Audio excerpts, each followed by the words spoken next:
Hey everyone. So, seeing as we're halfway Halloween, that means we're also halfway Scooptober, and though I may well be in a different place by then, I would like to be, hey, talking about other adaptations of the franchise. This is just like a variation of one of my Constant War in years past. I definitely plan to do a very different one come October, and this is not the exact Scooby-Doo DTV movie I want to talk about. Thank you once more for your shifting and licensing. Apologies in advance for that. It is still a movie that I personally have enjoyed, and even though it's been a while since I've seen it, I definitely may go talk about it. So, here are my thoughts on 2022's Trick or Treat Scooby-Doo. The the film's premise is simple but effective.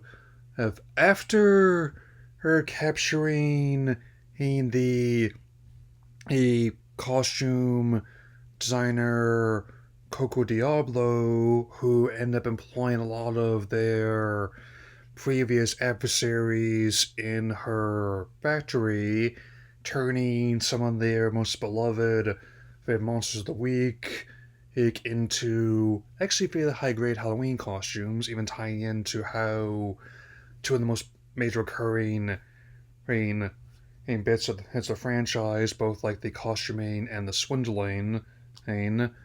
Mystery Incorporated has a bit of a lull in their ones as Halloween approaches, solving more simple mysteries like a grocery store being full of mice, or a rocker trying to find his lost sock in the wash.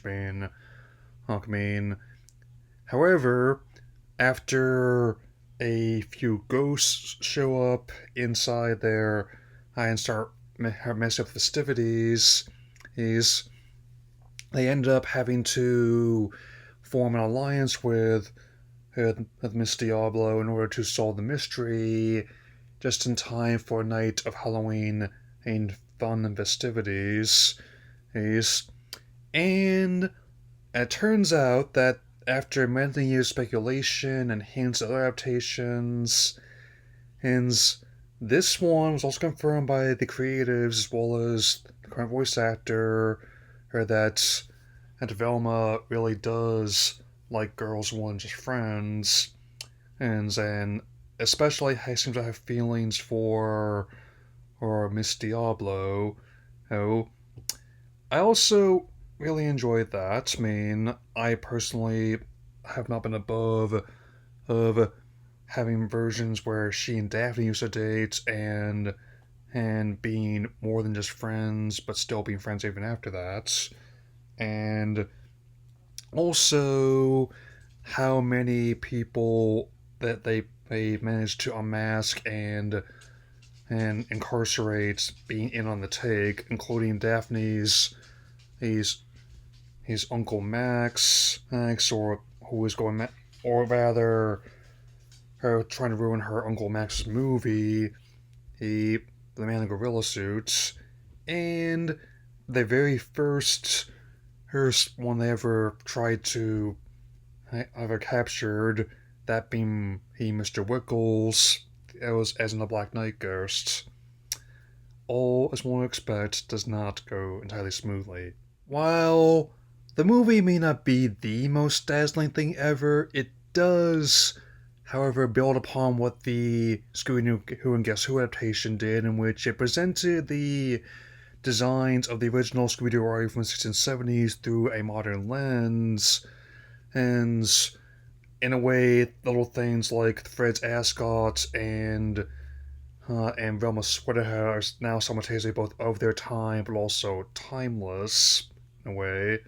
Hey, while also providing its own unique flair. At one point, after the ghosts end up wrecking the mystery machine, they end up having to repair it and turn it into like a hot rod hearse.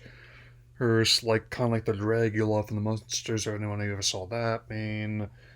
Or at least watched that Rob Zombie video. Back in the day, and also, just how many any of the rogues gallery are actually a behind bars, and if the metal kind doesn't keep them in, they also have electric fences. Not quite as graphic as like the hot floor in Andor in their Kina 5 colony, but still. And I can definitely say it is very much work made for and by longtime fans, and that sometimes when you're dealing with the obstinate people on tech support, or a little hour and 20-minute goodie like this is definitely appreciated. I mean, it is certainly a movie that I've seen before and want to talk about. And even though I'm not gonna have one tomorrow, little ones like this will still pop up every now and then on my usual whenever I feel like it basis. Count on that. Anyway, I definitely am making plans to cover both past and recent and adaptations in both film and television for the franchise, though, and I think 6 months out should be more than enough time to get them ready, in all likelihood. I mean, especially since I'm taking a day off from uploading videos, post my community tab tomorrow. I'll still be rating and also playing plenty of games. So anyone who wants me, my my PSN and my Switch 2 friend code, which are the consoles I tend to be on most frequently, are my channel's info. Oh, and even though they vary in quality over the years, I do my best to give them a fair shake. Like heck, you're talking to someone who rather than take the usual just get a clue apart, I actually legitimately went over why it was my least favorite version, and I'm also still low key excited for the upcoming. I mean, Go Go Mystery Machine, being an anime infused take where they're going after Japanese spirits, and yokai. I, especially given how big a hit Dawn to Dawn is, definitely a very good time to try and get it in a little bit of that. I mean, let's just say there might be some wasabi infused in those Scooby snacks this time around. That'll be all for now, and I'll see all of you who again and around May 2nd at the earliest. Take care, everyone.